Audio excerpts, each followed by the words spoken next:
O Dr. Anderson Andrade é farmacêutico bioquímico, formado pela Universidade Federal do Paraná, também é mestre em farmacologia pela Universidade Federal do Paraná, doutor em farmacologia e toxicologia pela Universidade de Medicina de Berlim, atualmente é professor associado do Departamento de Fisiologia da Universidade Federal do Paraná. E o Dr. Anderson tem vários artigos publicados nas áreas de fisiologia e toxicologia, principalmente avaliando o papel dos reguladores endócrinos sobre a fisiologia reprodutiva. E é esse assunto, né, que ele vem tratar aqui com a gente hoje, falando da influência dos desreguladores endócrinos. Então, Anderson, fique à vontade para colocar a sua apresentação. Muito obrigado. E para iniciar também. Vou compartilhar aqui a tela. Tá. Aí vocês me avisam se está projetando corretamente. Tá. Perfeito. Uhum. Se você quiser clicar naquele hide ali, só para ficar tá. A tela inteira. Perfeito. Obrigada. Uhum. Bom, boa tarde a todos. Eu gostaria, primeiramente, de agradecer a Graziela pelo convite e a todo o pessoal da Doha do Brasil. E é um prazer enorme para mim estar aqui hoje com vocês, compartilhando algumas coisas da minha linha de pesquisa, encontrar também vários colegas com os quais eu já tive contato nessa área de estudo de desreguladores endócrinos químicos. Então, o título da minha palestra é The Timing Makes the Poison, Janelas Críticas de Suscetibilidade a Desreguladores Endócrinos Químicos. Eu vou projetar aqui alguns dos tópicos que a gente vai abordar ao longo dessa conversa e depois, ao final, eu vou estar à disposição para responder perguntas ou debater, melhor dizendo, os assuntos que a gente eventualmente tiver um interesse mútuo. Bom, em primeiro lugar, eu vou comentar uma introdução sobre o tema dos reguladores endócrinos, incluindo uma definição geral.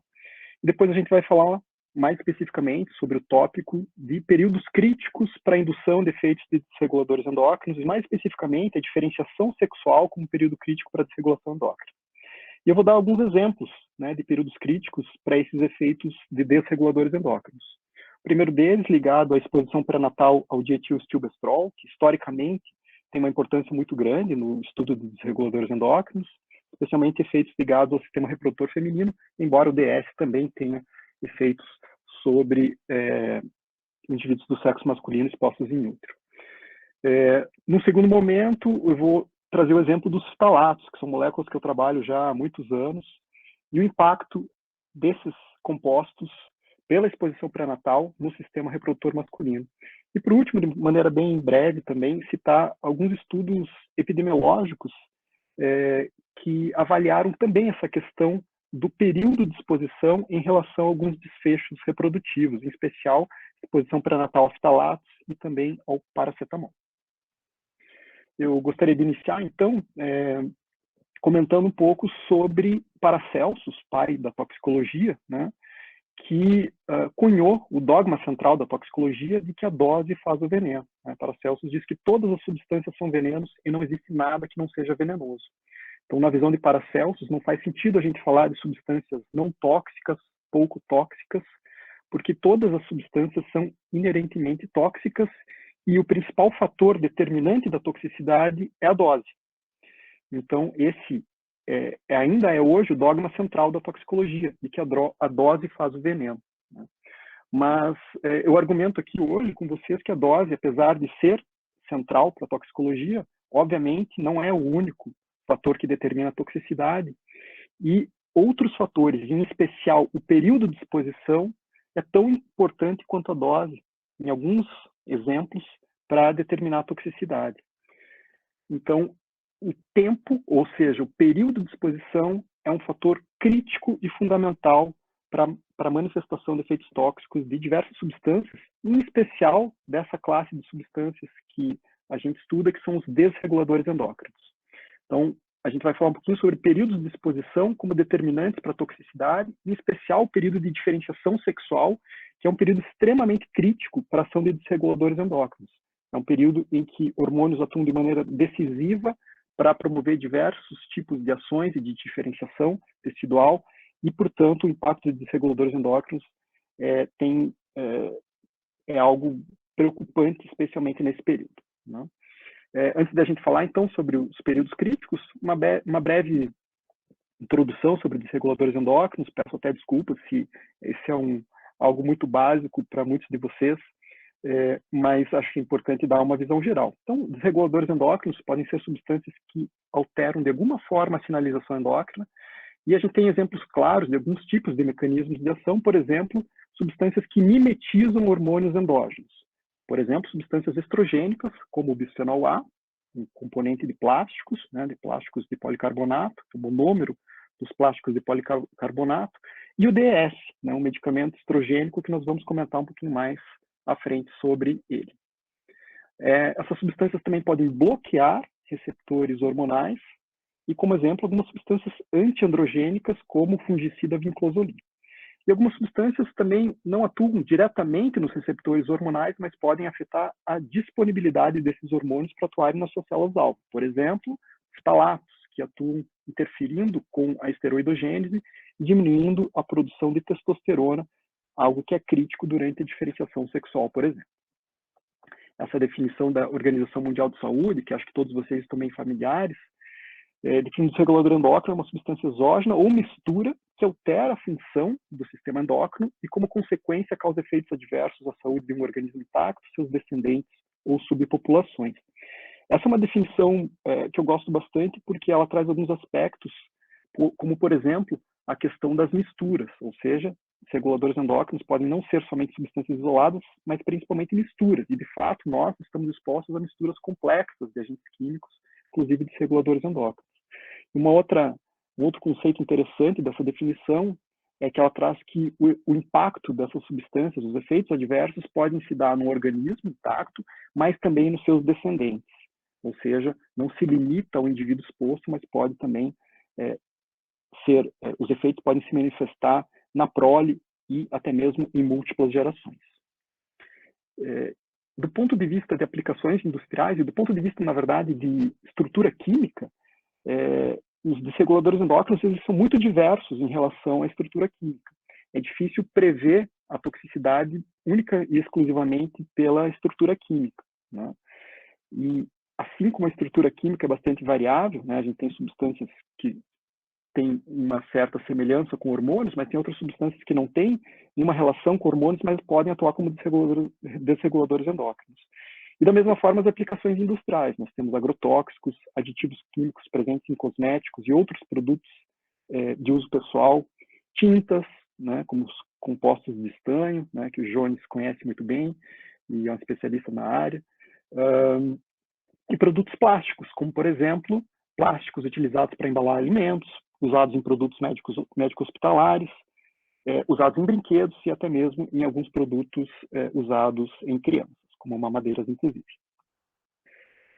Esse termo desregulador endócrino, substâncias desreguladores endócrinos, aparece na literatura, no PubMed, a primeira artigo que usa esse termo é de 1993, esse artigo aqui com pesquisadores reconhecidos da área, o Theo Colburn, o Fred Fonsal e a Ana Soto.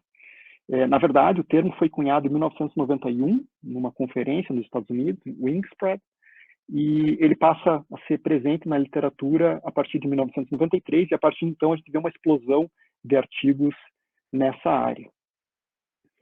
E grande parte da discussão sobre desreguladores endócrinos envolve a questão da suscetibilidade de organismos em desenvolvimento, por alguns motivos.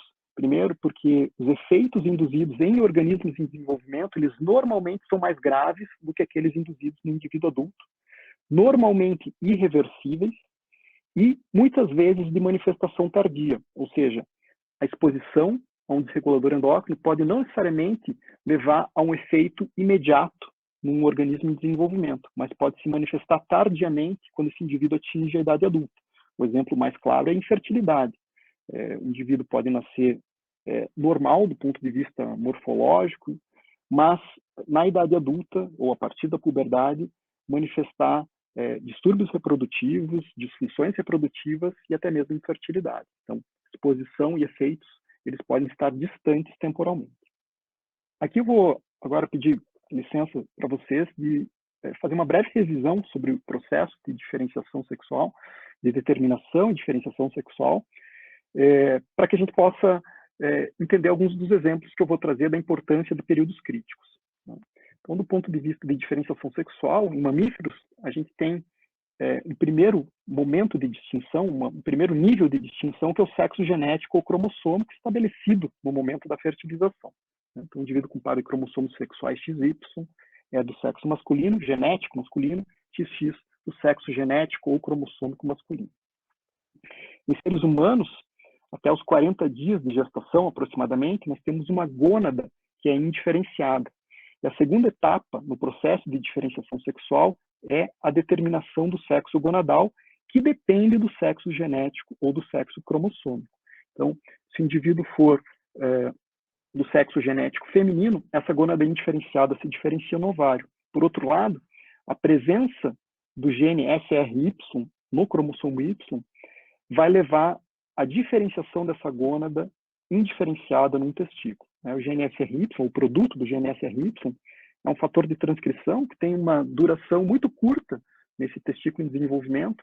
Ele, na verdade, favorece a transcrição de outros fatores de transcrição que levam à diferenciação das células somáticas, dessa célula indiferenciada, nas células somáticas típicas do testículo, inicialmente células de Sertoli e depois as células de Leydig, que aparecem um pouquinho depois. Diversos fatores de transcrição, então, estão envolvidos. O primeiro deles é o produto do gene SRY, depois, por exemplo, SOX9, que tem um papel bastante importante. Essas etapas de determinação do sexo genético e gonadal é o que a gente chama de determinação sexual. E a diferenciação sexual está mais ligada aos aspectos de diferenciação fenotípica. A diferenciação fenotípica acontece em razão da ação de hormônios sobre diferentes tecidos. Hormônios estes principalmente produzidos pelo testículo fetal e que vão induzir a diferenciação sexual no sentido masculino.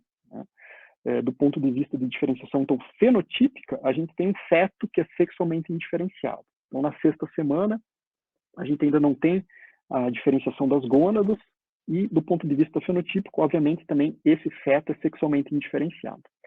Entre a 6ª e 8ª semana de gestação, acontece a determinação gonadal, a diferenciação ou em testículo ou em ovário, induzidos em grande parte pelo sexo genético, pelo sexo cromossômico. A partir de então, esse indivíduo, se for do ponto de vista do sexo gonadal, do sexo feminino, ele tende a se desenvolver fenotipicamente em um indivíduo do sexo feminino. O fenótipo feminino é o padrão de diferenciação sexual em mamíferos, de uma maneira geral. Por outro lado, se essa gônada for uma gônada masculina, essa gônada vai produzir hormônios que vão desviar esse fenótipo no sentido do fenótipo masculino. Esse processo de diferenciação fenotípica acontece, principalmente fenotípica do ponto de vista de diferenciação genital, acontece entre a 8ª e 14ª semanas de gestação, que é considerada e chamada janela de programação masculina ou janela de programação da masculinização, termo cunhado pelo Richard Sharp. É nessa janela crítica que acontece a ação de hormônios produzidos pelo testículo fetal no sentido de promover a diferenciação do fenótipo masculino. Diferenciação em termos de genitais internos, externos, posicionamento das gônadas e também diferenciação do sistema nervoso central. Embora essa diferenciação do sistema nervoso central normalmente ocorra depois da janela de programação masculina, mais tardiamente, no 2º, 3º trimestre de gestação, ou até mesmo nos primeiros meses de vida pós-natal. Mas do ponto de vista genital, essa janela crítica da 8ª, 14ª semana de gestação. É nessa semana, por exemplo, que ocorre a diferenciação dos genitais internos. Então, como vocês sabem, existem 2 ductos genitais primordiais, os ductos de Miller, que dão origem aos genitais internos femininos, porção superior da vagina, útero e ovidutos, e os ductos de Wolff, que dão origem aos genitais internos masculinos, particularmente epidídimo, ducto deferente e vesículas seminais. O testículo fetal, ele produz quantidades crescentes de testosterona, que são críticas nessa janela entre a 8ª e 14ª semana de gestação, para promover a estabilização e diferenciação dos ductos de Wolff nessas estruturas. Na ausência de testosterona, esses ductos eles degeneram e é o que acontece no sexo feminino. Então, os ductos de Wolff degeneram, e no sexo feminino a gente não tem esses genitais internos masculinos que dependem da ação da testosterona. O testículo fetal também produz o hormônio antimilleriano, que promove a regressão dos ductos de Miller, que são ductos que se diferenciam nas estruturas femininas. Né? Então, acredita-se que os ductos de Miller sejam estruturas que tendem a se desenvolver espontaneamente, existe uma certa discussão sobre isso também, e os ductos de Wolff têm a tendência de degenerar espontaneamente, embora não seja tão espontaneamente assim. Existem alguns fatores já identificados que promovem a degeneração dos ductos de Wolff, inclusive em fêmeas. Na diferenciação dos ductos de Miller, eu destaco a importância de alguns genes ROX ou homeobox, que estão envolvidos nesse desenvolvimento anterior-posterior do órgão, no sentido de ovidutos, útero e porção superior da vagina. A gente já vai comentar um pouquinho mais sobre isso. Do ponto de vista de genitália externa, a gente também tem uma genitália externa que é sexualmente indiferenciada e suscetível à ação de hormônios nesse período crítico.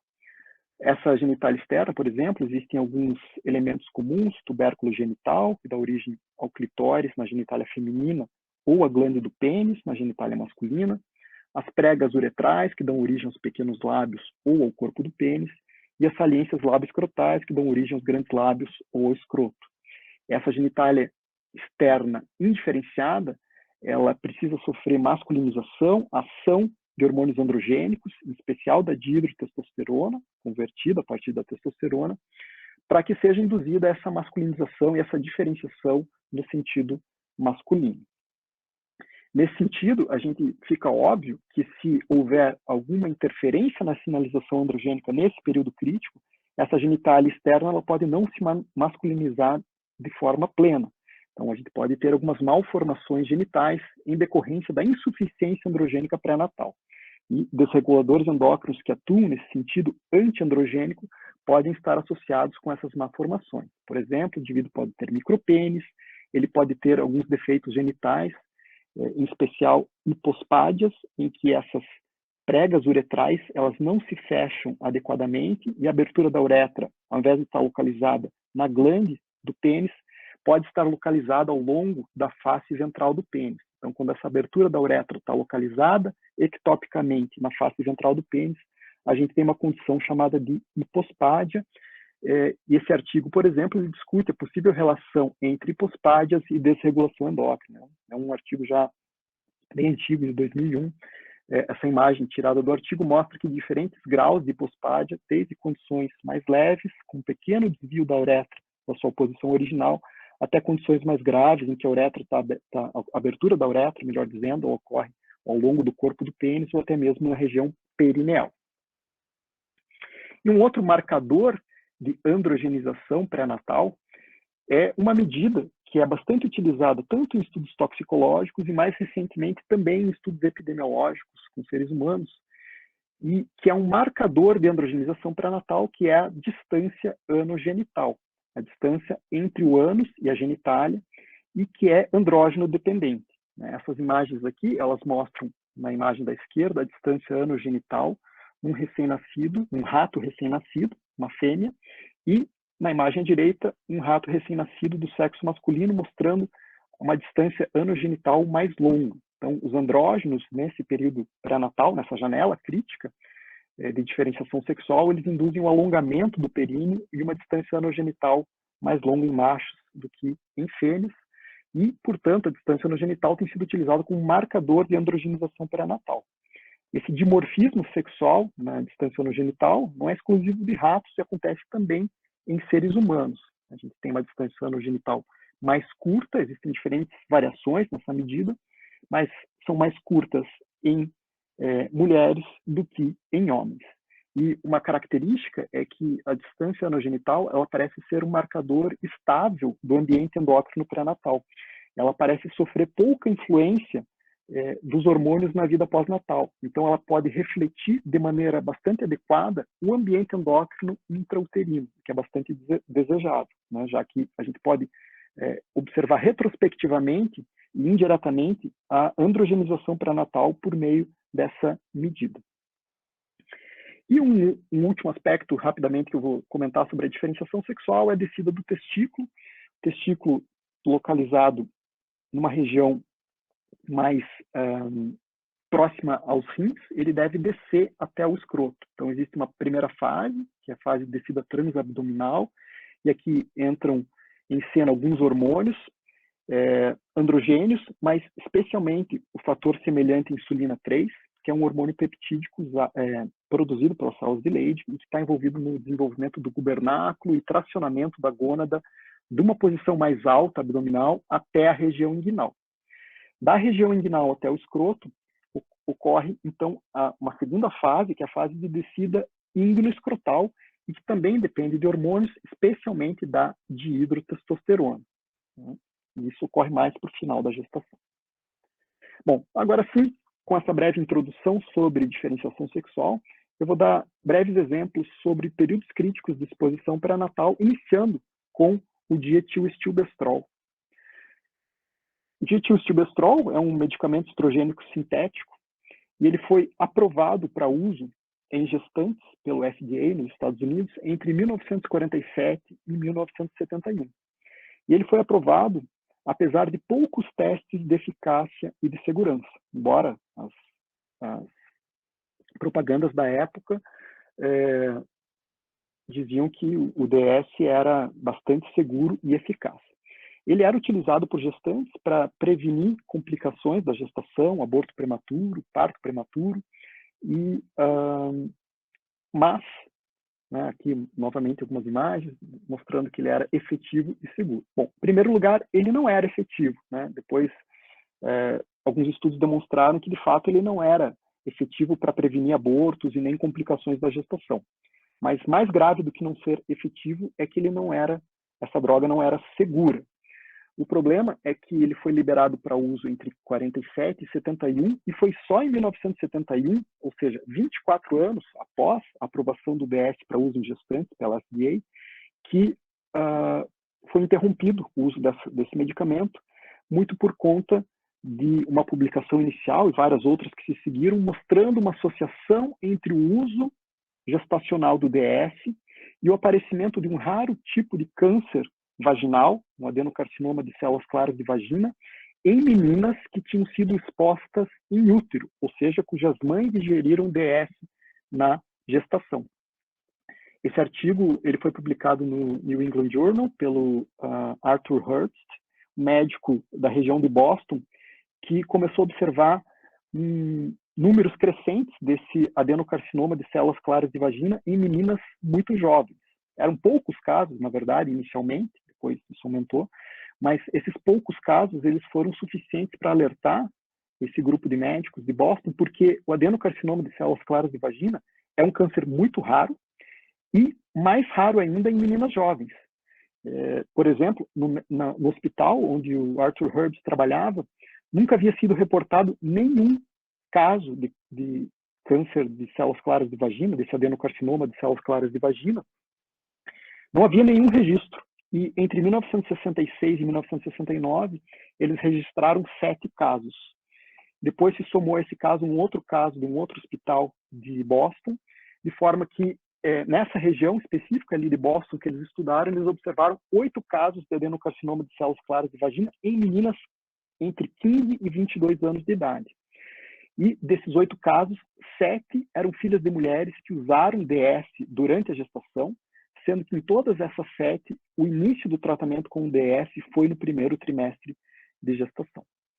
Tanto essas meninas quanto diversos outros casos, além de poderem ter adenocarcinoma de células claras de vagina, tinham também outras alterações vaginais e uterinas. Por exemplo, útero mal formado, adenose vaginal, que é o crescimento de tecido uterino no epitélio vaginal, anéis cervicais e outras alterações no trato reprodutor feminino. E o caso do DS, ele ilustra muito bem o que eu comentei anteriormente, e que os efeitos podem estar distantes temporalmente da exposição. Foram necessários 24 anos para que fosse detectado esse efeito nas descendentes do sexo feminino expostas ao DS. Portanto, exposição e efeitos podem estar distantes temporalmente quando nós falamos em desreguladores endócrinos. Essa tabela aqui, ela mostra o risco relativo de desenvolver adenocarcinoma de células claras de vagina em relação ao período de exposição em que ocorreu, ou que o início do tratamento com o DS teve na gestação dessas mulheres. Esses dados, de uma maneira geral, traduzindo de uma maneira rápida, eles indicam um risco de 3,5 a 4,8 vezes maior de desenvolver adenocarcinoma de células claras de vagina se a ingestão ocorreu antes da 13ª semana de gestação, mostrando a evidência do período crítico para a manifestação do efeito. Isso fica ainda mais claro nessa outra imagem aqui, que mostra a relação entre anomalias do cérvix e da vagina, típicos da exposição ao DS, em relação ao tempo gestacional em que a primeira exposição aconteceu e também em relação à dose. Então, nós temos aqui, no eixo X, a idade gestacional do início de tratamento com DS, do início da exposição dessas gestantes com o DS, em relação ao percentual de anomalias do cérvix e na vagina, expressos pelas filhas dessas mulheres tratadas no período gestacional. E a gente tem nas barrinhas as diferentes doses utilizadas, doses totais, ao longo da gestação. Fica muito claro de que a dose é, sim, um fator determinante, importante, para a incidência, para a ocorrência de anomalias induzidas pelo DS, mas que a dose não é o único fator. Por exemplo, quando a exposição ao DS inicia-se mais tardiamente, mesmo doses muito altas de DS não são suficientes para induzir um percentual tão grande de anomalias quando comparadas a doses menores que foram utilizadas num período mais precoce da gestação. Por exemplo, entre a primeira e a 14ª semana de gestação, que é a janela crítica para a indução dos efeitos do DS, nós temos doses muito menores, induzindo percentuais muito mais altos de anomalias em relação a doses mais altas, mas fora da janela crítica. E aí, a importância do período de exposição, do tempo de exposição, para a manifestação do efeito adverso, mostrando que a janela crítica é um fator determinante para a toxicidade de desreguladores endócrinos e também de outras moléculas. Né? Qual que é o possível mecanismo associado à indução dessas alterações uterinas e vaginais em meninas expostas in útero ao DS?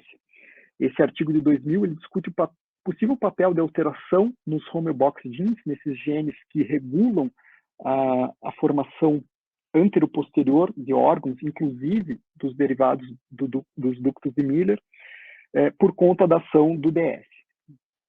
Então, esses ROX genes, eles controlam o desenvolvimento, de uma maneira geral, de estruturas ao longo do eixo anteroposterior. Isso em diferentes animais, inclusive em seres humanos. Especificamente no caso do desenvolvimento dos ductos de Miller, existem diferentes ROX genes associados a diferentes estruturas dos genitais internos femininos, os ovidutos, o útero, a cérvix e a vagina. Parece que a exposição ao DS ela interfere com a expressão típica de cada um desses segmentos derivados dos ductos de Miller. Por exemplo, na exposição ao DS, acredita-se, então, o que se diz é que o DS altera a identidade tecidual anteroposterior.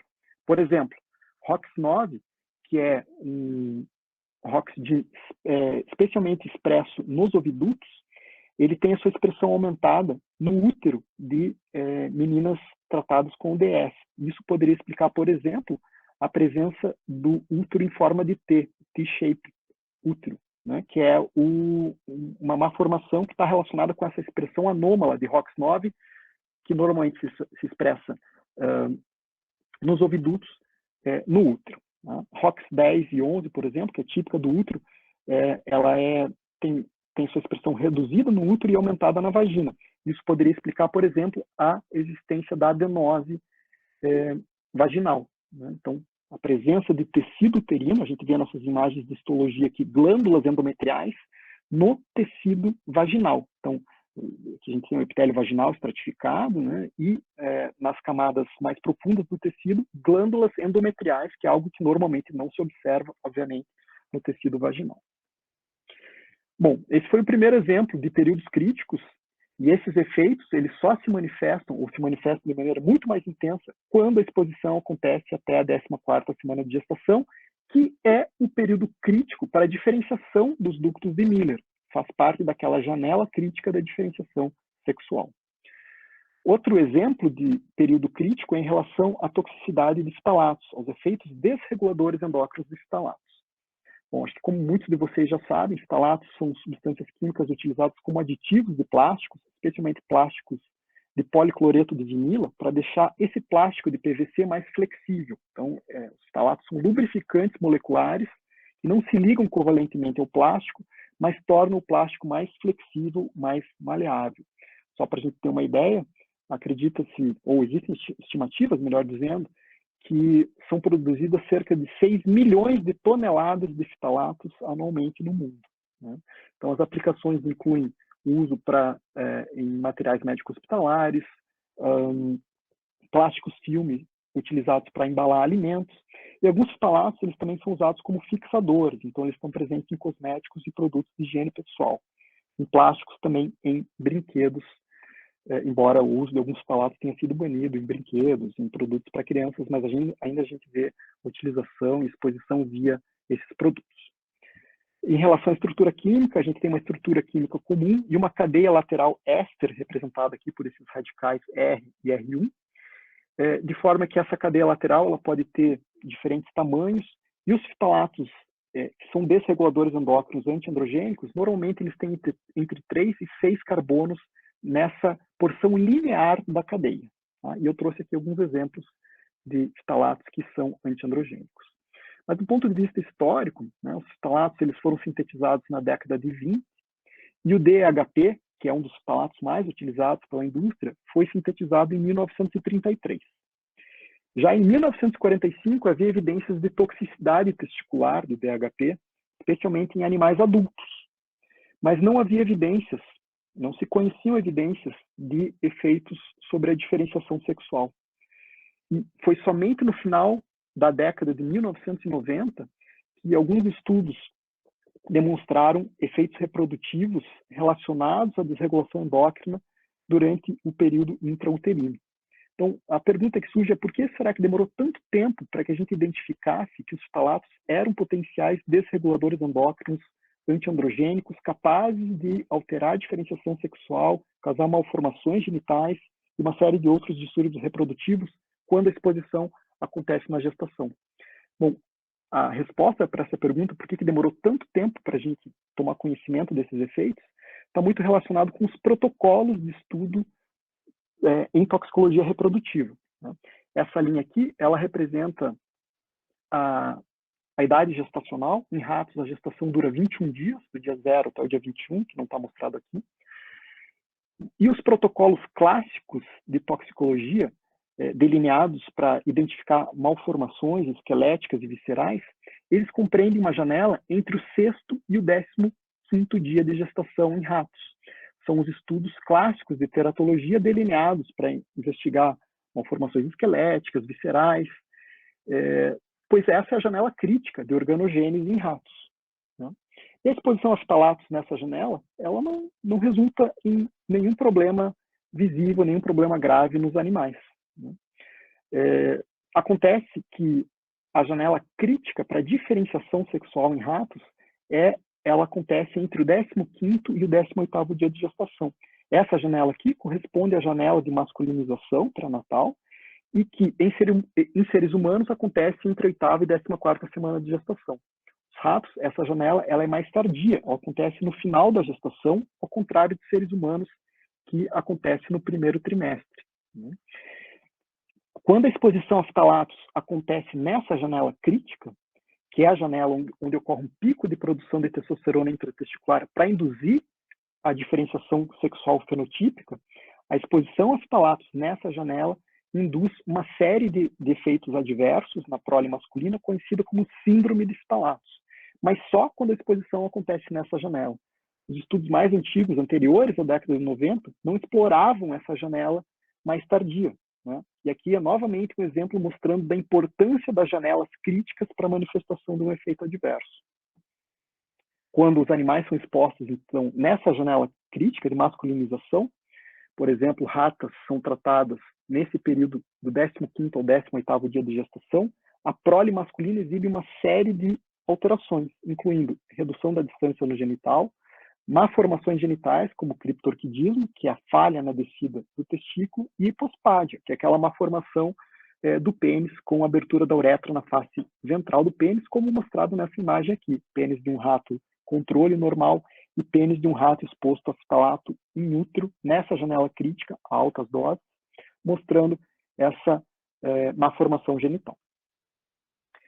Nesse contexto, em 2018, o nosso grupo de pesquisa publicou um artigo demonstrando que gestantes, mulheres gestantes brasileiras, estão expostas a um ftalato conhecido como diisopentilftalato, que é um ftalato que nunca havia sido reportado em outras populações mundiais, a não ser populações brasileiras. Nós estabelecemos aqui em Curitiba um estudo coorte gestacional para acompanhar gestantes, e esses dados aqui foram dados do estudo piloto desse acompanhamento de gestantes. Nós coletamos urina e identificamos a presença desse ftalato, que é um ftalato que aparentemente aparece única e exclusivamente em populações brasileiras. Ele não é detectado em outras populações mundiais. Uma característica, olhando para a estrutura química desse ftalato, é que ele tem 4 carbonos lineares e mais um carbono ramificado. Portanto, só olhando para a estrutura química, é possível prever que ele, de fato, seja um ftalato antiandrogênico. E a gente foi testar isso no nosso laboratório, administrando o DPEP, esse ftalato, entre a 14ª e 18ª semana, a janela crítica. Nós comparamos também esse efeito do DPEP, 3 doses, com efeitos do diene-butilftalato, que é um ftalato de referência, e para o qual nós já conhecemos o perfil de toxicidade endócrina. Ele exerce, de fato, efeitos antiandrogênicos. O que a gente observou é que, nesse gráfico A, a gente tem controle, as 3 doses de DPEP, no gráfico B, controle, 3 doses do ftalato de referência. Nós observamos que o DPEP, ele induz efeitos mais pronunciados na redução da produção de testosterona, inclusive efeitos numa dose em que não houve efeito para o diene-butilftalato. Quando a gente expressa isso em termos de dose efetiva 50 para produzir redução na produção de testosterona, a gente vê que uma dose menor, 93,6 miligramas por quilograma por dia, é suficiente para reduzir 50% da produção de testosterona testicular fetal, e a dose correspondente para o dibutilftalato é 220 miligramas por quilograma por dia, ou seja, um ftalato mais potente que um ftalato de referência e que foi detectado em gestantes brasileiras. A ação dos ftalatos, de uma maneira geral, durante esse período crítico de diferenciação sexual, ele aparece afetar principalmente as células somáticas do testículo, células de Leydig, células de Sertoli, do testículo fetal, ou talvez a comunicação entre essas células. Então, ao alterar a função das células de Leydig no período fetal, os ftalatos podem levar à redução da testosterona, o que explicaria a ocorrência de criptorquidismo íngeno-escrotal, redução da distância anogenital e hipospádia, que fazem parte da chamada síndrome de ftalatos em ratos, e também redução do fator semelhante à insulina 3, que é aquele hormônio envolvido na descida transabdominal do testículo. De fato, nós observamos criptorquidismo abdominal em animais expostos a ftalatos, que a gente não observa quando os animais são tratados, por exemplo, com uma substância antiandrogênica clássica. Estou mostrando que a ação dos ftalatos é um pouco diferente dos antiandrógenos clássicos, porque os ftalatos podem alterar também outros hormônios, como o INSL3, e induzir criptorquidismo abdominal, que se opõe, por exemplo, à incidência muito maior de criptorquidismo íngeno-escrotal quando a gente trata animais com flutamida, por exemplo, ou outra substância antiandrogênica clássica. E os ftalatos também alteram a função das células de Sertoli, alterando a interação entre células de Sertoli e células germinativas, e gerando também algumas alterações características da síndrome dos ftalatos, gonócitos multinucleados e baixa contagem de espermatozoides. É interessante notar que todo esse conjunto de alterações que constituem a síndrome dos ftalatos é muito semelhante à síndrome de disgenesia testicular humana, que foi proposta por Skakbeck, um pesquisador lá na Dinamarca, e que tem essas mesmas características. A síndrome de disgenesia testicular humana, ela é possivelmente estar relacionada com fatores genéticos, mas também fatores ambientais. E uma das hipóteses é que desreguladores endócrinos, talvez os ftalatos, também participem na indução desses efeitos da síndrome de disgenesia testicular humana. Por último, vou comentar rapidamente sobre períodos críticos de exposição dos reguladores endócrinos em estudos epidemiológicos, principalmente associações entre exposições maternas a ftalatos e ao paracetamol e medidas genitais em meninos. As medidas genitais que esses estudos epidemiológicos que fizeram essas associações utilizaram foram a distância anogenital, expressa como distância ano-escrotal ou ano-peniana, e a largura do pênis, PW.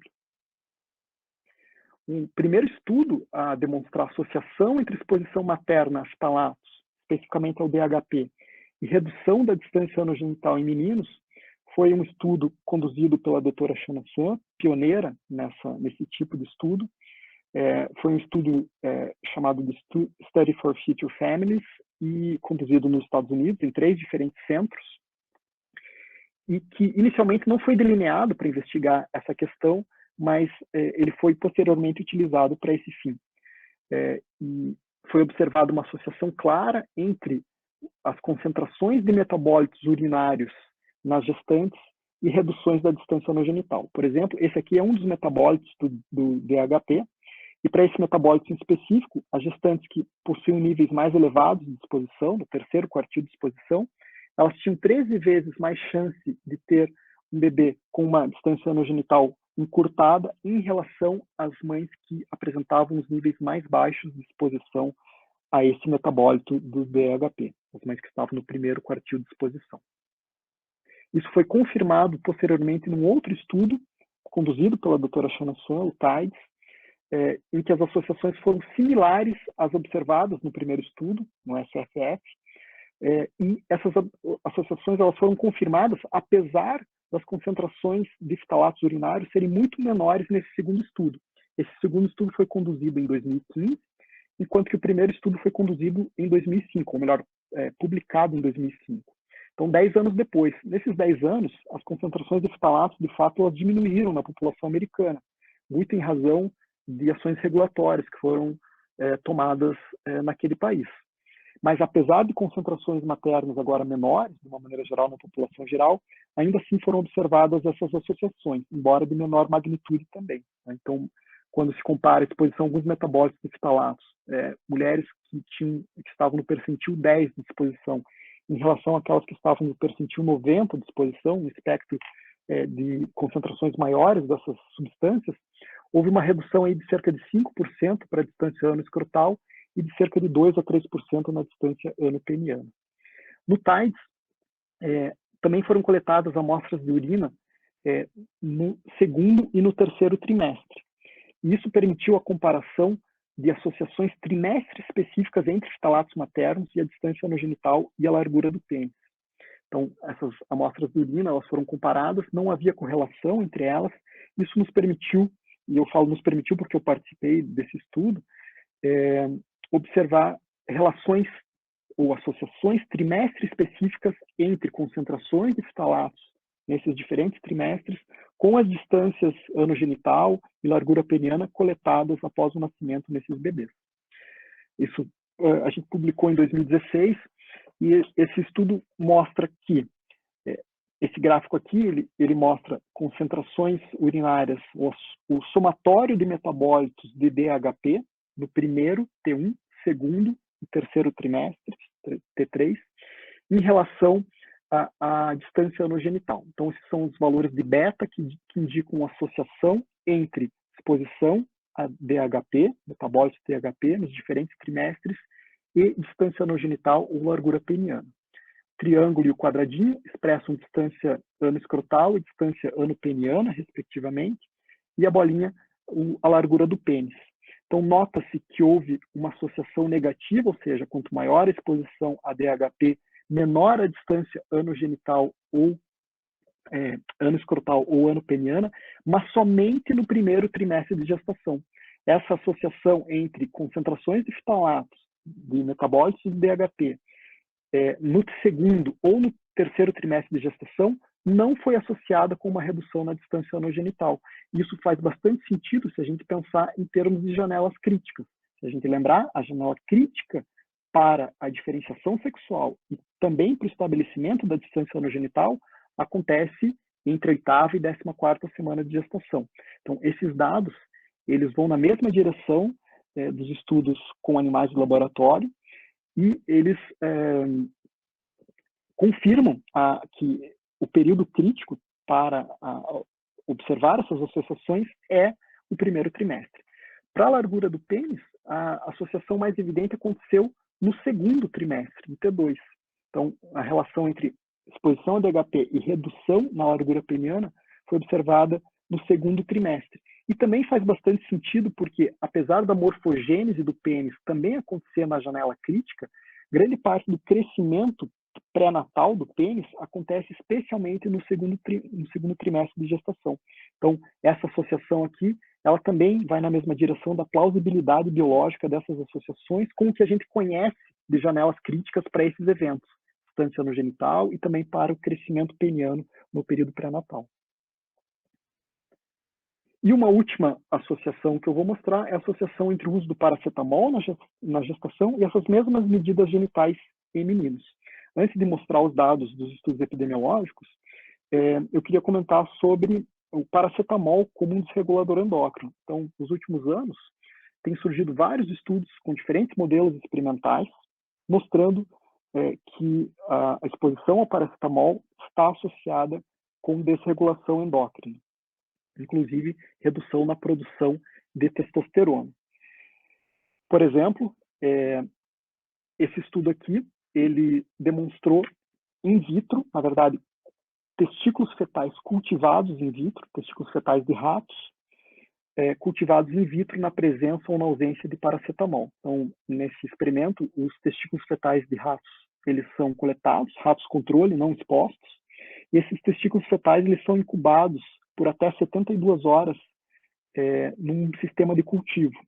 Esse sistema de cultivo, então, ele é adicionado ou veículo ou paracetamol. Após 48 e 72 horas de incubação, houve redução na concentração de testosterona nos testículos fetais de ratos expostos in vitro ao paracetamol. Né? Notem que o cultivo, a partir de 24, 48 e 72 horas no controle e também no exposto ao paracetamol, há um aumento nas concentrações de testosterona, e isso é esperado porque esses testículos fetais eles são coletados no dia 15 e eles, à medida que eles amadurecem no sistema de cultivo in vitro, aumenta a produção de testosterona, pois é a partir do dia 15 que ocorre esse aumento na produção de testosterona. E esse aumento da produção de testosterona foi atenuado nesses testículos cultivados in vitro na presença de paracetamol.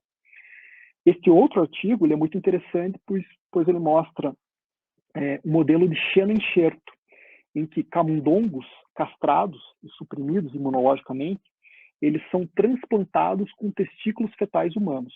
Esse artigo ele foi conduzido na Europa, né, onde, obviamente, o aborto é permitido, e é possível estudar testículos fetais humanos obtidos a partir de abortos, né, de clínicas de aborto. E esses testículos fetais humanos, eles foram transplantados em camundongos adultos castrados, de forma que a principal fonte de andrógenos desses camundongos castrados era agora o testículo humano transplantado, testículo fetal humano transplantado. E agora, nesses camundongos, foi administrado por gavagem, por via oral, o paracetamol.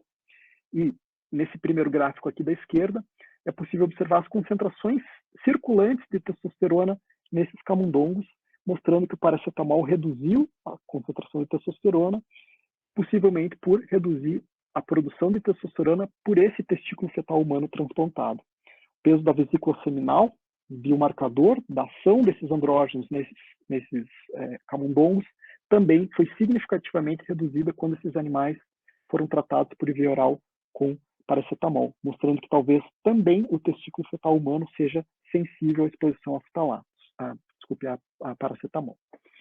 E esse estudo epidemiológico mostra a associação entre a exposição pré-natal a paracetamol e redução na distância anogenital em bebês do sexo masculino.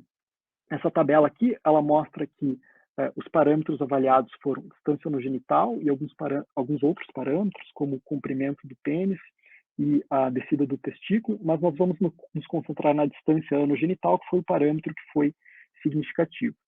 Mas a relação da distância anogenital com a exposição ao paracetamol foi feita em diferentes períodos. Primeiro, nessa primeira coluna aqui, a exposição ao paracetamol em qualquer momento da gestação. E depois, 3 janelas específicas. Quando a exposição ou o uso do paracetamol pela gestante aconteceu com menos de 8 semanas, durante a oitava e a 14ª semana de gestação, que corresponde à janela de programação masculina, e depois da 14ª semana de gestação.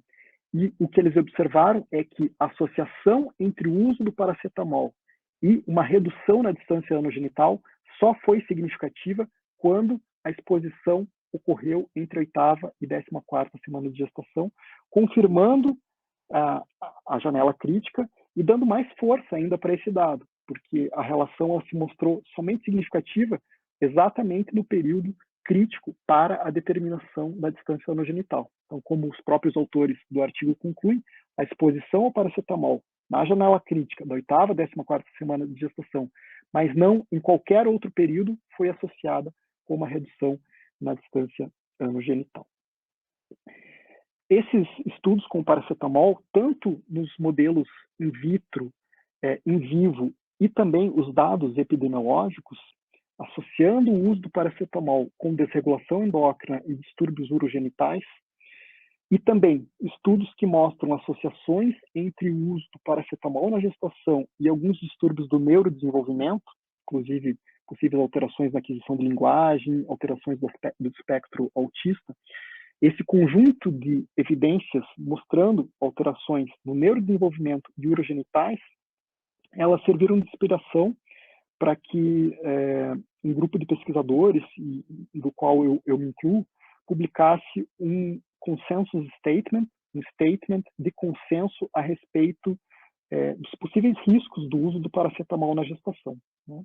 Paracetamol é a droga mais indicada para tratar dor e febre na gestação, porque ela tem, de fato, menos efeitos adversos clássicos em relação a outros analgésicos e anti-inflamatórios não esteroidais, mas o que se percebe, até pelo paracetamol ser indicado em algumas situações na gestação, que existe uma percepção de que o paracetamol é isento de riscos. Então, esse statement, na verdade, ele foi produzido no sentido de tentar alertar de que o paracetamol não é isento de riscos e que essa percepção de que ele é isento de riscos é uma percepção errônea que existe entre pacientes, gestantes, mas também na comunidade médica. Né? E apesar de algumas incertezas em relação aos estudos mostrando essas associações entre paracetamol e distúrbios urogenitais e no neurodesenvolvimento, né? A gente precisa de mais evidências e mais estudos, essas evidências que existem, elas foram suficientes talvez para que esse alerta pudesse ser dado em relação aos possíveis riscos do paracetamol. Bom, eu gostaria de encerrar então dizendo que a questão dos desreguladores endócrinos, ela obviamente, e essa audiência sabe muito bem e melhor do que eu até, de que essa questão faz parte de algo mais amplo, que diz respeito às origens fetais das doenças, né, ou Developmental Origins of Health and Disease, DOHAD, em que diversos insultos em períodos críticos, como em especial o período gestacional, incluindo a exposição a medicamentos e contaminantes químicos ambientais, estresse, desnutrição ou uma dieta hipercalórica ou desbalanceada, e doenças infecciosas e outros insultos nesses períodos críticos, eles podem estar associados e podem aumentar a suscetibilidade a desenvolver diversos tipos de alterações ao longo da vida adulta desse indivíduo exposto durante o desenvolvimento, inclusive câncer, diabetes mellitus, doenças cardiovasculares, neurodegenerativas e distúrbios reprodutivos. Então, os reguladores endócrinos, eles fazem parte desse amplo contexto e constituem um risco a mais para aumentar a suscetibilidade de indivíduos expostos em utero a desenvolver alterações ao longo da vida adulta. Eu deixo aqui os meus contatos, vocês podem ficar à vontade para me escrever se tiverem dúvidas, perguntas ou qualquer outro tipo de interação. E agora eu me coloco à disposição para a gente discutir, debater um pouquinho todas essas questões muito interessantes aí. Agradeço novamente a Graziella e a todo o pessoal da organização da DOHA do Brasil pelo convite, e é um prazer enorme estar aqui compartilhando com vocês e trocando ideias com vocês. Obrigado. Graziella, passo a palavra. Muito obrigada, Anderson, pela excelente aula.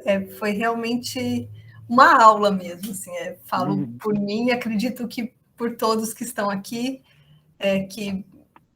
você trouxe informações que eram importantes para a gente compreender o que são os desreguladores endócrinos e a fisiologia, né, o efeito deles sobre a fisiologia do sistema reprodutor. Então, muito, muito obrigada mesmo. Agora, gente, o Anderson fica à disposição para as perguntas, então levantem as mãos, façam pelo chat a pergunta, como quiserem. Cristiane Matê está inscrita, pode começar, Cris, por favor. Quando o pessoal vai aquecendo, ó, o Marcos já levantou a mão também. Anderson, parabéns pela excelente, tão didática aula. Aprendi tanto aqui contigo hoje. É um assunto que me interessa. Eu dei aula um tempo na nutrição e lá se fala muito nisso, né? Justamente porque pode passar pelos alimentos, assim. E eu queria que tu comentasse um pouquinho mais em relação a isso, assim, no Brasil, né? Quais são as principais fontes que a gente tem? Porque a gente tem algumas políticas públicas que proíbem alguns tipos de de plásticos, por exemplo, de mamadeiras, esse tipo de coisa, a gente tem uma série de controles, né? Mas quais são os pontos críticos que tu ainda vê, assim, que é importante se trabalhar para que se chegue em políticas públicas onde a gente efetivamente tenha a proibição do uso desses disruptores? Oi, Cristiane, obrigado pela pergunta. De fato, assim, em termos de legislação, a gente acaba seguindo o que vem sendo aplicado nos Estados Unidos, na União Europeia, mas sempre com um certo atraso, né? A gente primeiro vê algumas dessas substâncias sendo banidas em brinquedos, em produtos para mamadeiras, produtos para crianças, nos Estados Unidos, na União Europeia, e depois com um certo atraso aqui também. Mas eu acho que eu diria que acho que a legislação não é o maior problema. Acho que a legislação, ela até, embora com certo atraso, ela contém, como você comentou, algumas proibições, alguns banimentos. Eu acho que um dos problemas maiores que a gente tem é no sentido de fiscalizar e de saber se de fato essa legislação está sendo seguida, né? Tem um estudo já bem antigo lá da USP que avaliou a concentração de ftalatos em plásticos filme para embalar alimentos. Na época, o máximo permitido, e acho que isso mudou e agora é menor até, era 3% do peso total do plástico filme podia ser de ftalatos. E nesse estudo da USP, eles encontraram até 15% do peso do plástico total, 15 ou mais por cento, como sendo DHP ou outros ftalatos. Então, já existia legislação que restringia isso, mas e eles pesquisavam várias marcas no mercado, né? Então, a gente tem também problemas de importação de produtos plásticos, né, da China e de outros países. É muito difícil controlar tudo isso. Eu acho que o que falta também no Brasil para poder alertar e fomentar ainda mais políticas públicas no sentido de ter uma legislação mais dinâmica e também fiscalização, é a gente demonstrar também essas exposições nas nossas populações, que a gente carece aqui de estudos de biomonitoramento, que mostrem que a nossa população está exposta. É por isso que a gente resolveu aqui em Curitiba delinear esse estudo, recrutando gestantes para tentar medir esses ftalatos, e foi aí que nos surpreendeu que a gente achou a presença de metabólitos do DPEP, do diisopentilftalato, nas amostras urinárias das nossas gestantes, né? Essas amostras elas foram enviadas lá para a Alemanha, desse estudo piloto com as nossas gestantes, para fazer essas análises de ftalatos.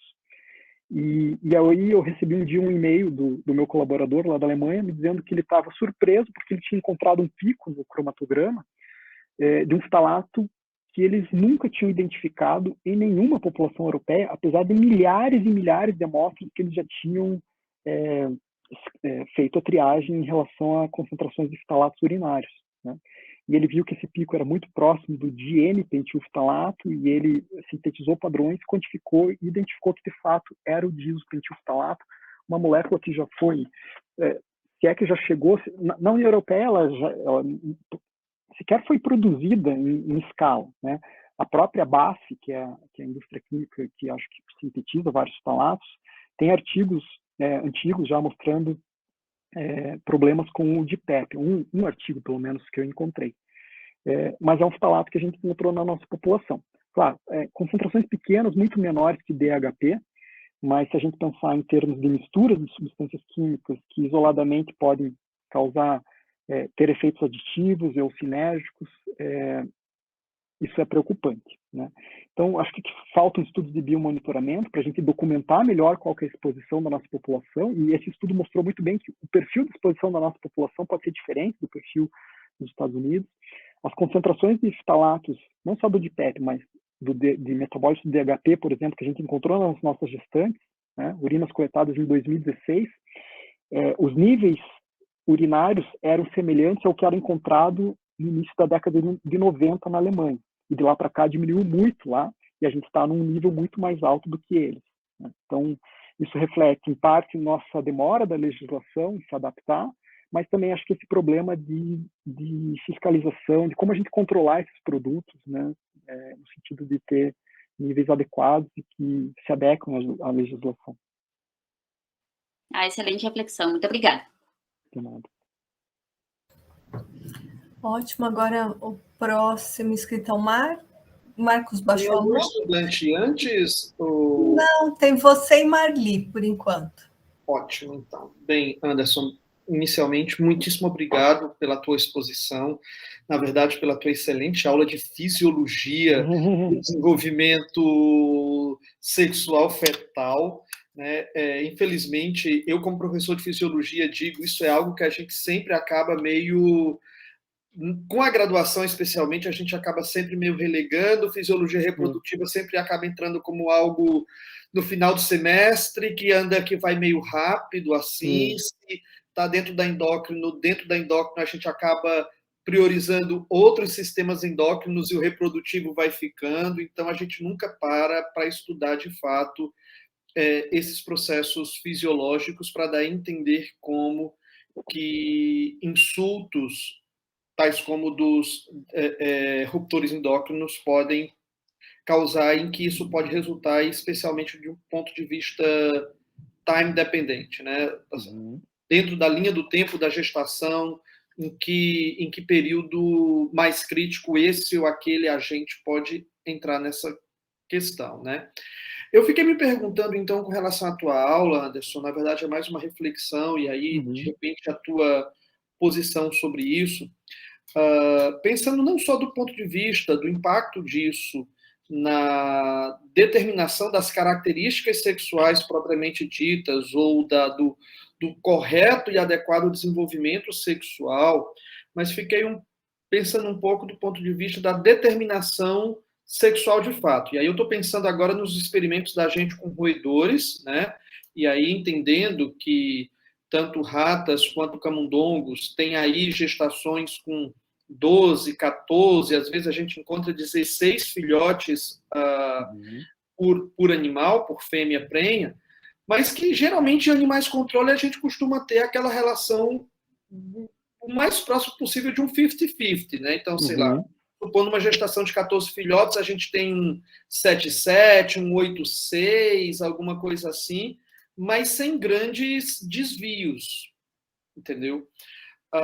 Desvios nesse sentido, ou seja, quando você começa a ter proles com um número muito alto de machos, um número muito alto de fêmeas, tu entendes que pode ser também, a gente pode começar a interpretar isso, enxergar isso como um processo tóxico, e aí eu não vou apenas para os ruptores endócrinos do ponto de vista de intoxicantes ambientais ou o que seja, mas vou para o lado de nutrição também. Eu te digo isso porque a gente está trabalhando aqui com uma dieta rica em sacarose e, por incrível que pareça, a gente está indo para a terceira leva de animais que a gente tem uma diferença bem importante na proporção de machos e fêmeas quando comparado com animais controle, com fêmeas com proles de controle.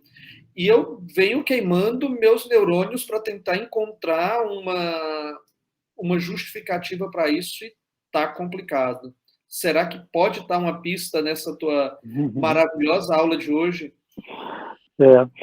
A razão sexual é bem difícil de a gente conseguir explicar em termos de mecanismo, né? Existem alguns estudos mostrando, por exemplo, que talvez algumas exposições possam levar a um aborto maior de um tipo, ou de machos ou de fêmeas, e existe uma relação muito grande com estresse também, né? Estresse materno e o desvio para a razão sexual. Agora eu não lembro se o aumento de estresse favorece machos ou fêmeas. Agora, não estou lembrado. Mas o estresse materno é um fator importante. É difícil de explicar, acho que uma das coisas mais difíceis da gente tentar explicar é quando acontece esse desvio da razão sexual, porque por mais que você tenha uma exposição de regulador endócrino que interfira com a masculinização, você vai continuar tendo um rato macho nascendo, só que com um defeito genital, né? Você não vai ter reversão de sexo por conta de um desregulador endócrino, a não ser em casos em que essa razão sexual seja desviada por conta de aborto sexo específico, que é uma coisa que pode acontecer, que tem alguns estudos mostrando. E aí também tem a ver, talvez, com estresse, ou com mais de um fator. E aí, nesse caso, talvez a gente devesse olhar melhor, porque isso é uma coisa que eu não... Você falando me ocorreu agora, eu não sei se as minhas alunas olharam realmente isso, eu preciso perguntá-las, que é o número de implantes, porque às vezes no final, você consegue ver pelo corno uterino lá da rata, você consegue ver quantos implantes haviam e quantos filhotes efetivamente... Comparar, né?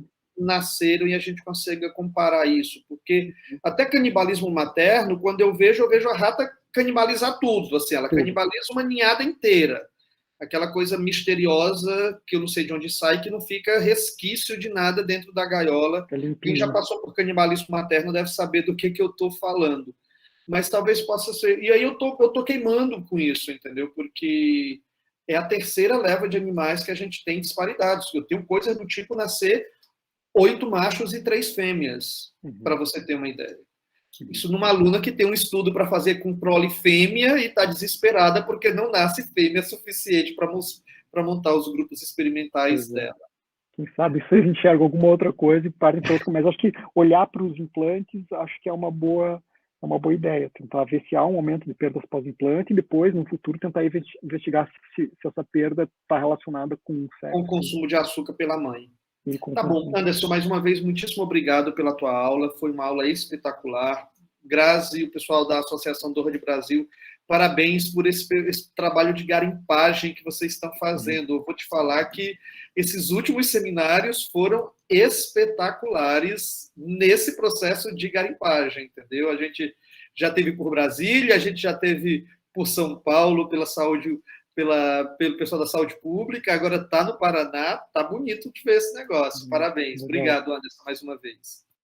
Que agradeço, obrigado. Tá mesmo, né, Marcos? Agradeço os elogios. Eu os recebo em nome da Associação Dora de Brasil. Marli, por favor. Bom, pessoal, também vou novamente repetir, Anderson, mais parabéns. Adorei, eu sou recém-chegada, fiz o seminário anterior, né? E espero também te encontrar nos próximos, né? Então, cada um que vem. A Marli é mais uma garimpada, viu? A Marli foi uma importante garimpagem feita. Então, agora uma excelente garimpagem do Anderson, e eu vou dizer por quê, né? Eu acho que não só gostei muito, Anderson, parabéns pela sua apresentação. E eu posso dizer assim, eu fiz mestrado e doutorado na área de ciências farmacêuticas, né, sou nutricionista, e a minha vida inteira trabalho com epidemiologia, né, e a gente sabe como é difícil transitar. Então, a sua apresentação, você transitou assim, de uma forma tranquila, didática, entre dados de estudos experimentais, estudos epidemiológicos, né, fazendo o que a gente tem que fazer em ciência, ainda mais nessa temática, né? É fundamental reunir essas evidências diferentes dos estudos em pesquisa básica, estudos experimentais com animais, em seres humanos, estudos epidemiológicos. Então, eu gostei muito, parabéns, e é muito raro a gente encontrar essa apresentação. Eu, na verdade, tenho uma pergunta, eu não sei se você mencionou alguns estudos aqui na USP sobre os plásticos, deve ter sido um dos trabalhos da professora Kelly Olímpio, que é minha colega na Faculdade de Saúde Pública. Eu sei, assim, na verdade, ela tem alguns trabalhos, eles fizeram com embalagens infantis, dosaram várias, ela tem trabalhado com contaminantes ambientais também, e eu gostaria que você falasse um pouquinho, fiquei muito curiosa quando você apresentou os resultados, você comentou, né, o trabalho de vocês na corte com gestantes sobre o DPEP. Sim. e que parece ter sido o único encontrado aqui no Brasil, né? E sim, o que você acha? De onde vem isso? Se não é comum em outras regiões, sim. no que difere, qual a origem, né? Que exposições poderiam estar relacionadas à ocorrência desse DIPEP aqui no Brasil? Uhum. Obrigado, excelente pergunta. Além do nosso estudo, alguns meses antes de nós publicarmos, foi publicado um estudo lá do pessoal da USP Ribeirão Preto, do professor Fernando Barbosa Júnior, com crianças. E ele mostrou também a presença do DIPEP em crianças brasileiras. Então, o nosso foi o segundo estudo, o primeiro em gestantes, mas o estudo dele já tinha demonstrado a presença do DIPEP, né? O nosso refinou algumas coisinhas, porque o meu colaborador lá da Alemanha, ele conseguiu sintetizar os padrões específicos de dois metabólitos secundários do DIPEP, então a gente confirmou algumas coisas a mais em relação à identidade dele. E esse é uma questão nos estudos de biomonitoramento, que a gente identifica as moléculas presentes, os metabólitos urinários presentes, mas a gente não tem nenhuma pista sobre quais seriam as fontes de exposição, né? Esse pessoal da Alemanha lá, eles têm vários trabalhos tentando demonstrar as fontes de exposição, e tem um trabalho muito legal que eu gosto, que eles pegaram um grupo de pessoas do laboratório mesmo, acho que eram 3 ou 5 pessoas, e eles mediram ftalatos numa condição basal, e essas pessoas ficaram em jejum de 24, ou não sei se até mais tempo, acho que foi 24 horas, e eles viram uma queda muito grande na concentração dos ftalatos de alto peso molecular, metabólitos DHT, disnonil ftalato, todos aqueles que são usados como plastificantes. Então, os de alto peso molecular são utilizados como plastificantes. Os de baixo peso molecular são principalmente utilizados como fixadores em cosméticos, em produtos de higiene pessoal. E ele viu que, nesse período de jejum, havia um declínio nos ftalatos de alto peso molecular, mas não nos ftalatos de baixo peso molecular, apontando que, para os ftalatos de alto peso molecular, a fonte dietética é possivelmente a mais importante. Aí eles continuaram o estudo e esses acho que 2 ou 3 voluntários ficaram sem usar produtos de higiene pessoal por 1 ou 2 dias e demonstraram também um declínio agora nos ftalatos de baixo peso molecular. É muito interessante esse artigo, eu vou compartilhar depois com vocês, se vocês quiserem. Em relação ao DIPEP, a gente tem poucas pistas. Do ponto de vista de tamanho da sua cadeia lateral, ele é meio que intermediário entre o ftalato de baixo e alto peso molecular. Ele tem 5 carbonos na cadeia lateral. Os fixadores de cosméticos normalmente são os que têm entre 1 a 3 até 4. Butil é usado. E com 5, acho que talvez possa ser usado também. Mas ele também não é tão grande assim para ser usado tão amplamente como plastificante. Existe uma indústria química que a gente identificou que produz o DIPEP no Brasil, né? Eles dizem que ele é utilizado pode ser utilizado como plastificante, ou seja, em produtos plásticos, até em substituição ao butilftalato, ou N-butilftalato, porque ele ele é menos volátil, né? Até por ter uma cadeia maior, ele é menos volátil. Mas eles não dão mais pistas, eles falam sobre o uso em mangueiras de jardins e ponto, né? O que a gente sabe em relação a por que, esse é o ponto de onde são as fontes. Então, é uma interrogação que a gente tem. Agora, por que ele é comum no Brasil e não é produzido em outros países? A gente teve uma outra pista. Ele é o diisopentilftalato, o álcool dessa cadeia lateral é o álcool isopentílico, também conhecido como álcool isoamílico, que é esse álcool de 5 carbonos que se liga ali naquela cadeia éster do ftalato. E o álcool isoamílico, ele é um subproduto do processo de fermentação do açúcar na produção do etanol. Então, quando você faz produção de etanol, você fermenta açúcar e um álcool secundário nesse processo, além do etanol, são vários álcools, um álcool é o álcool isoamílico, que é uma matéria-prima para sintetizar o diisopentilftalato. A nossa hipótese, então, é que por ser uma matéria-prima tão comum no Brasil, já que a gente produz muito álcool aqui, inclusive com biocombustível, é que esse álcool isoamílico, que é um subproduto do processo de formação do etanol, ele possa ser aproveitado pela indústria química para sintetizar um ftalato, que é o diisopentilftalato. Então, essa é a nossa suspeita, a gente até comenta isso no artigo, né? em relação à fonte, no sentido de por que ele ser comum no Brasil. Em relação à fonte da onde está vindo, ainda é uma incógnita para a gente. A gente tem, no nosso estudo epidemiológico, agora a gente fala com ele um pouquinho maior de gestantes, a gente tem um questionário também que a gente pergunta sobre hábitos de vida, inclusive uso de plásticos, algumas questões de dieta, e aí a gente pode tentar, talvez, predizer, ou pelo menos associar algumas dessas respostas dos questionários com as concentrações que a gente encontrou nessas gestantes, para ver se existe alguma relação entre alguns tipos de respostas nos questionários delas, em relação aos hábitos de vida, com concentrações de diisopentylftalato. De repente, aquelas que reportaram o uso de alguns tipos de produtos são as que têm mais diisopentylftalato. Isso pode nos dar uma pista, talvez. Mas a gente não tem ainda esse N suficiente, a gente não tem análise química ainda pronta para isso. Muito bom, parabéns. Legal.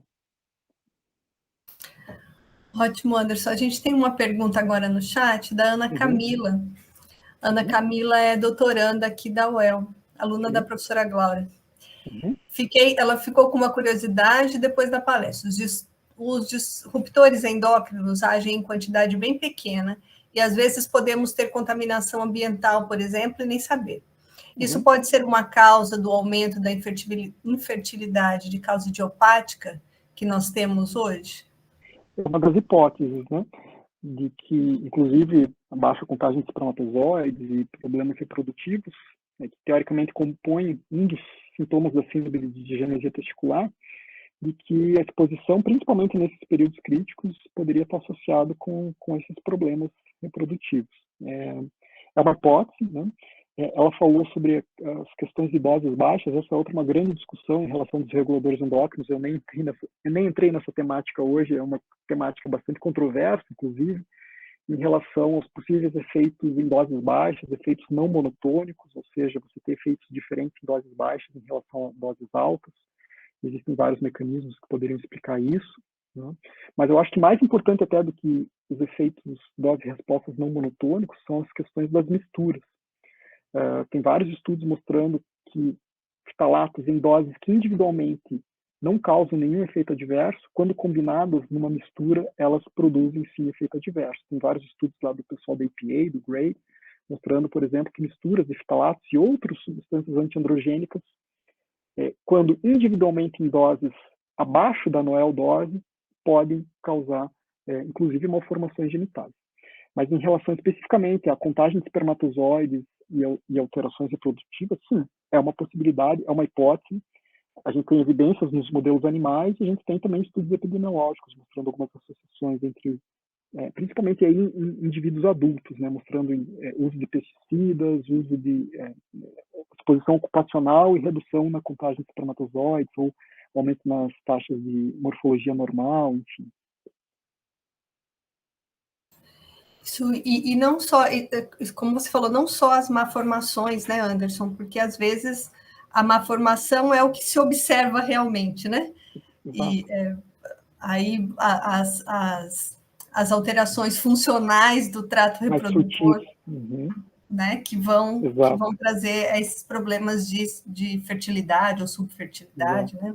Tem até, assim, eu não sei se tem alguma outra pergunta, mas eu queria até levantar um outro tema para discussão, não sei se agora, mas talvez num outro momento, até porque eu sei que tem vários especialistas nessa área aqui, inclusive você, a Daniela, a Glaura, que até entendem mais do que eu desse tema, que é a questão dos reguladores endócrinos alterando o neurodesenvolvimento, inclusive a diferenciação sexual do sistema nervoso central, né? Eu fixei na minha fala de hoje nas questões mais reprodutivas ligadas aos genitais, mas a gente tem todo um outro campo a ser explorado, que é os possíveis efeitos, que aí podem ser também efeitos muito sutis, que não vão se manifestar na forma de uma malformação, de um problema grave, mas podem se manifestar na forma de alterações comportamentais ao longo da vida, né? Inclusive em relação a comportamento sexual, que é algo difícil de ser estudado, especialmente em seres humanos, em que você tem também, além das questões genéticas, do ambiente endócrino, toda a questão ambiental que também modula o nosso comportamento, né?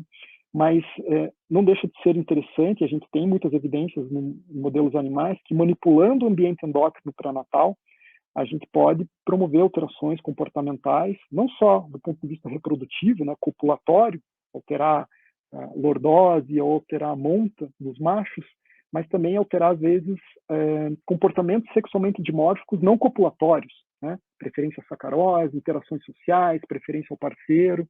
Eu sei que o grupo de vocês de Londrina aí é excelente nessas questões e acho que esse é um outro tema para discussão, né? Até essa questão da janela crítica para a diferenciação sexual do sistema nervoso central, que ela não é coincidente com a janela de diferenciação genital em muitos aspectos, né?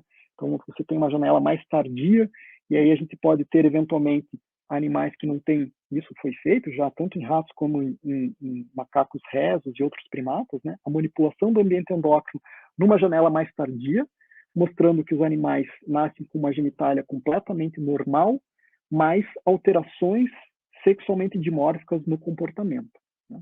Claro que em primatas isso, em seres humanos ainda é muito mais difícil da gente estudar, mas a gente tem, né, essa questão do comportamento. Então, não sei se vocês aí que têm alguma coisa a acrescentar e querem falar mais um pouquinho sobre isso. Eu não sou do reprodutor, mas estou dando uns pitacos aqui ultimamente. E as meninas têm trabalhado muito com a diferenciação hipotalâmica mesmo, né? As alterações, a exposição, por exemplo, como você disse, do paracetamol, né? Que não causa alterações morfológicas, mas causa alterações importantes sobre, às vezes discretas, mas que podem ter consequências sobre a fertilidade, né? No comportamento sexual. E às vezes no comportamento, inclusive materno, né? Que a gente sabe que esse tratamento materno e a exposição secundária, somada a uma alteração do comportamento materno, também vão ter aspectos importantes sobre a diferenciação sexual e hipotalâmica e o comportamento sexual também, né? Mas eu acho que esse é um ponto bastante interessante mesmo, e a Daniela e a Glaura são as especialistas no assunto, realmente. Oi. Posso falar, Grazi? À vontade. Não levantei mão, não fiz inscrição, aquele jeitão, né, Grazi? Parabéns, Anderson, já coloquei aqui no chat, muito, muito excelente. É muito bom ouvir, né, sobre reprodutor, né? O professor Antônio, ele falou, né, de tantos insultos, né, que são feitos, o reprodutor vai deixando ali. Então, eu adoro quando vem a questão do reprodutor, né? Então, assim, parabéns pela palestra, tá? Só que eu não sou forte nessa parte de neuro, não, Grazi. A parte de comportamento é a professora Daniela, o pessoal de Botucatu que eu conheço, na diferenciação mais reprodutiva mesmo. Muito bacana, viu, Anderson? Parabéns, viu? Obrigado, Glaucia. Anderson, tem um comentário aqui da Ariana Musa. A Ariana disse que eles identificaram uma alteração absurda em genes ligados à diferenciação do sistema nervoso central em filhos de mães tratados com um conjunto de fitalatos, que eles não exploraram, né, mas que é um ponto importante sobre a diferenciação do sistema nervoso central, né? Legal. Bom, temos mais perguntas? Anderson, se você der uma olhada no chat, são muitos parabéns. Obrigado. Muitos elogios e todos eles extremamente pertinentes, porque você deu uma aula para a gente realmente muito boa. Esse webinário tem sido feliz nos convites, e você é mais um exemplo feliz desse convite, viu, Anderson? Obrigada, viu? Imagina.